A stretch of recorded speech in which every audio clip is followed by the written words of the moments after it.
Bienvenidos una vez más a los videos del curso de histología. En esta entrega vamos a revisar el músculo liso y vamos a poner en contexto este tipo de musculatura.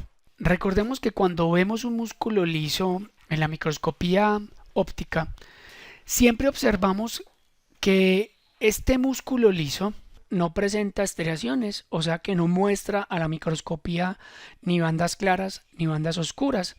Las células tienen una característica y es que son fusiformes, son alargadas, pueden ser cortas o largas, varían entre 2 micrómetros a 200 micrómetros y se caracterizan porque funcionan de manera autónoma y son inervadas por un sistema conocido como el sistema nervioso autónomo.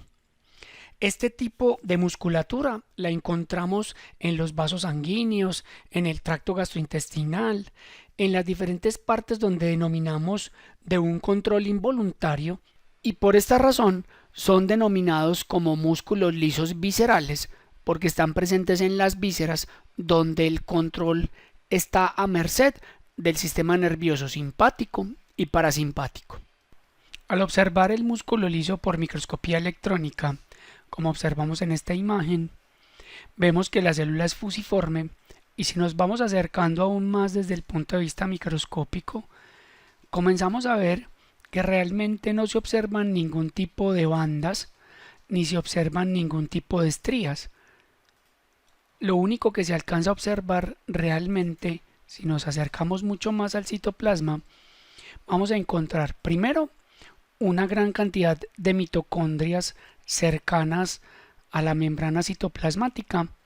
Observamos una serie de elementos difuminados que serían los miofilamentos, que en el caso del músculo liso se siguen llamando miofilamentos gruesos para la miosina y filamentos delgados para la actina. Y encontramos una serie de manchas oscuras que se observan aquí, que se denominan cuerpos densos. Estas estructuras permiten entonces anclarse a los miofilamentos y estos miofilamentos permiten el movimiento, pero a su vez estos cuerpos densos permiten el anclaje de los miofilamentos al citoesqueleto y a la matriz extracelular. Con ello permite que el músculo liso se comprima totalmente dentro de sí y su entorno celular. Pasemos ahora a ver las proteínas musculares en el músculo liso. Estos miofilamentos se van a denominar, los que están vinculados con la miosina se van a denominar filamentos gruesos. Hay una serie de 3 proteínas vinculadas con la miosina 2. También encontramos los filamentos delgados, cuya proteína principal es la actina, y a esta proteína están vinculadas 4 proteínas para el funcionamiento del músculo liso. Comencemos entonces con los filamentos gruesos y específicamente con la miosina 2. Entonces la miosina 2 tiene las mismas características de las cuales hemos hablado en videos anteriores. Es un dímero de 2 proteínas constituidas por una región que se llama meromiosina ligera y otra región que se llama meromiosina pesada y tiene las unidades S1 y S2 respectivamente. ¿Qué diferencia tiene la miosina 2 en el músculo liso? Resulta que esta miosina 2 tiene una forma circular, como observamos en la imagen, y esta forma se denomina la miosina en estado inactivo. ¿Qué significa eso? Significa que la meromiosina ligera está enrollada en forma circular y la meromiosina pesada, específicamente en la región S1, está no fosforilada. Esto significa que cuando esta forma de miosina 2 está presente en el músculo liso está relajado. La siguiente proteína vinculada con la miosina 2 se denomina la quinasa de las cadenas ligeras de la miosina, conocida como MLCK. ¿Qué hace esta proteína? Esta proteína fosforila a la región S1. ¿Qué significa esto? Realmente, químicamente, esa región se denomina las cadenas ligeras de la meromiosina pesada, o sea, de la cabeza. Esa partecita de la cabeza se denomina la cadena ligera. Entonces, ¿qué hace esta proteína? Vamos a mirar. Esta proteína se encuentra con la meromiosina en la forma enrollada y la región S1 está no fosforilada. Entonces, esta proteína viene a esa región y con el ATP le rompe un fosfato al ATP y se lo transfiere a la región S1, se lo ancla específicamente a esa región conocida como la cadena ligera de la meromiosina pesada. Una vez que eso se da, esta fosforilación de esa partecita determina que la miosina 2 pase de su forma inactiva a su forma activa, creando una forma lineal en una estructura presta a la contracción muscular. Entonces, esta forma lineal, cuando el estado activo de la miosina 2 está dado, es porque la región S1 está fosforilada. La siguiente proteína vinculada con la miosina 2 es la proteína C. La proteína C ensambla a la miosina cuando está activa, cuando está entonces en su forma lineal, o sea, cuando ya ha sido fosforilada, y la organiza en filamentos gruesos en una forma que se denomina una forma polar lateral, como observamos en la imagen. Para hacer una comparación de la forma de la miosina 2 en el músculo liso, les voy a mostrar cómo se da la forma en el músculo esquelético. Recordemos que en el músculo esquelético la unión de los dímeros de miosina 2 por la parte de las colas, o sea, por parte de sus meromiosinas ligeras, iba formando una nucleación y un armado del filamento grueso que terminaba generando una forma como la observamos aquí a mano izquierda, y es una forma de un filamento grueso bipolar. Esto le permitía al músculo esquelético formar la banda H y la línea meridional conforme a la proteína M. En cambio, en el músculo liso, que es el que vemos aquí a la derecha, se observa una forma que se denomina un filamento grueso polar lateral. Significa que él no forma un ramillete en diferentes vectores, sino que simplemente forma una estructura con las cabezas de la miosina, o sea, la meromiosina pesada, al lado y lado, como si fuera una especie de un remo a ambos lados. Esta es una diferencia importante a nivel de la musculatura lisa.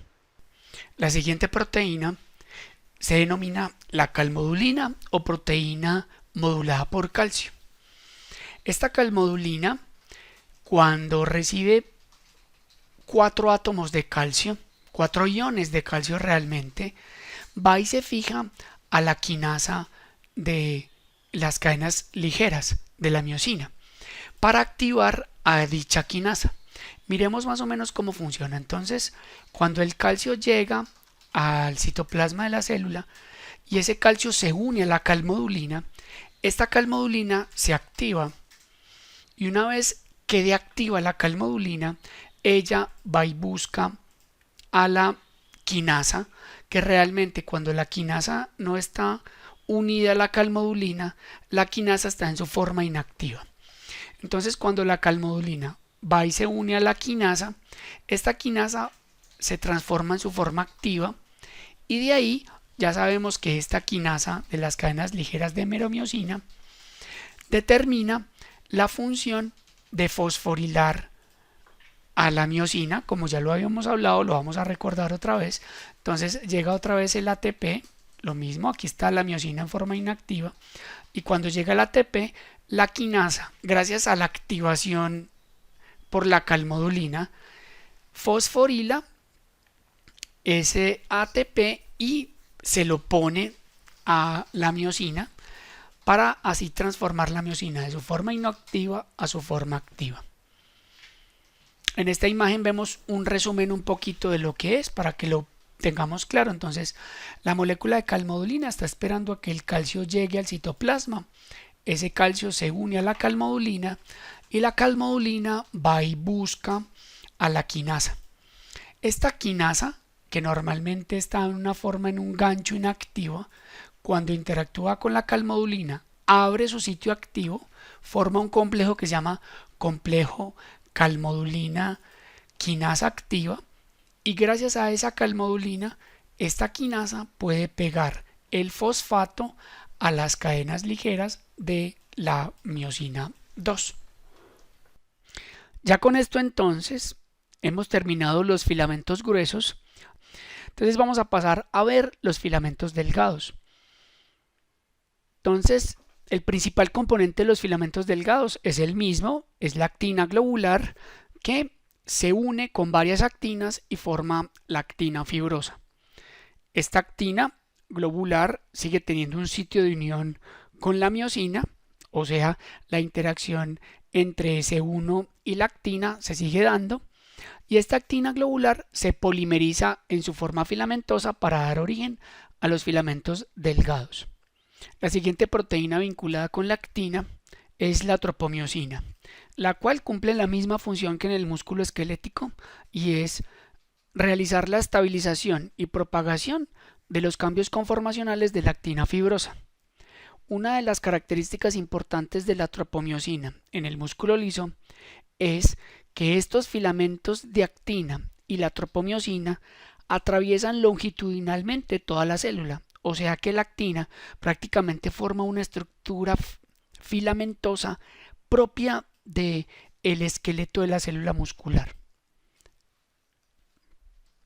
Las siguientes dos proteínas se llaman la caldesmona y la calponina. Ambas proteínas forman, junto con la tropomiosina, el lugar donde se bloquea el sitio de unión de la actina globular con la región S1 de la miosina. Realmente la caldesmona y la calponina serían en la relación paralela con el músculo esquelético.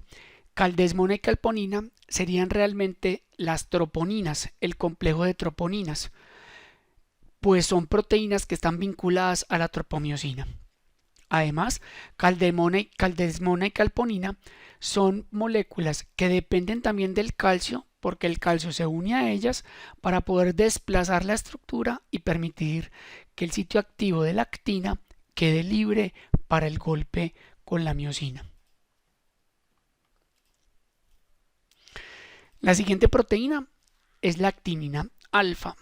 En el músculo liso solo existe la proteína actinina alfa, que es la responsable de anclar a la actina fibrosa a unos elementos que ya hemos hablado de ellos, que ya los vamos a profundizar, que se denominan los cuerpos densos. Entonces estos cuerpos densos, cuando los miramos en la microscopía electrónica, recordemos entonces que se ven como una especie de manchas oscuras en la microscopía, y estos cuerpos densos están hechos inicialmente por actinina alfa, pero hay dos tipos de cuerpos densos. Entonces los cuerpos densos también se denominan densidades citoplasmáticas, cuerpos densos o placas de inserción. Estos cuerpos densos son análogos intracelulares de la línea Z en el músculo estriado. Dichos cuerpos densos se clasifican en dos tipos.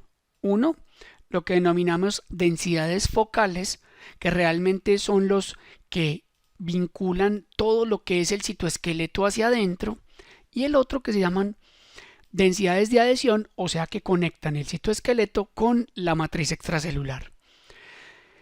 Voy a explicar primero estas densidades focales, y estas densidades focales son denominados puntos de anclaje en el interior de la célula muscular con todo el concepto del citoesqueleto. Entonces vamos a mirar de qué están hechos. Entonces las densidades focales anclan los filamentos de actina con los diferentes filamentos intermedios, que en el músculo liso son dos, que son la desmina y la vimentina. Vamos a mirar en esta imagen cómo se observa que en este punto donde están los filamentos de actina se ancla en la esquina la actinina alfa, y esa actinina alfa forma una red con los filamentos de desmina y vimentina dentro del citoplasma para poder permitir que el músculo, cuando se contraiga estos filamentos intermedios contraiga todo el citoesqueleto hacia adentro, dando una forma estructural como si se contrajera una especie como de arruga hacia adentro y el músculo se implosiona interiormente gracias a estas unidades conocidas como las densidades focales o densidades citoplasmáticas.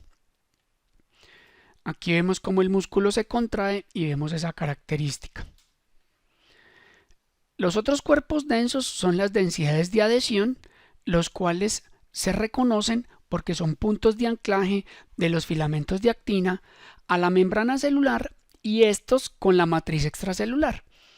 Entonces, las densidades de adhesión anclan estos por medio de unas proteínas que son un grupo grande que se denominan la actinina, obviamente que es la principal, está con ella unida la vinculina, la talina y las integrinas.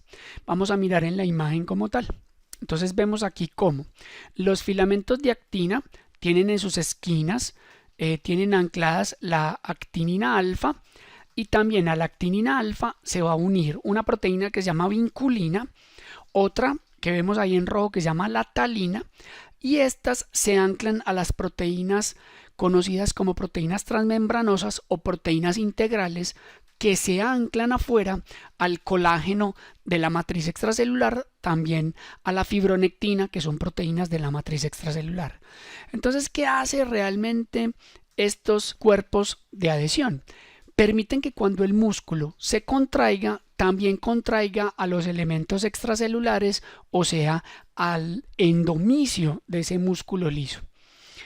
Entonces es así como se observa en esta animación cómo en la contracción del músculo liso se jala tanto la célula, se comprime como su entorno. Y esto nos permite determinar la estructura completa de una interacción entre las células musculares. Aquí vemos cómo las densidades focales que están dentro de la célula conectan desmina y vimentina y las densidades de adhesión conectan vinculina, talina e integrinas con la parte externa que tiene el colágeno de la matriz extracelular. Bien, con eso hemos terminado. Nos veremos en próximos encuentros. Espero les haya servido todos los conceptos relacionados con los miofilamentos del músculo liso. Hasta luego.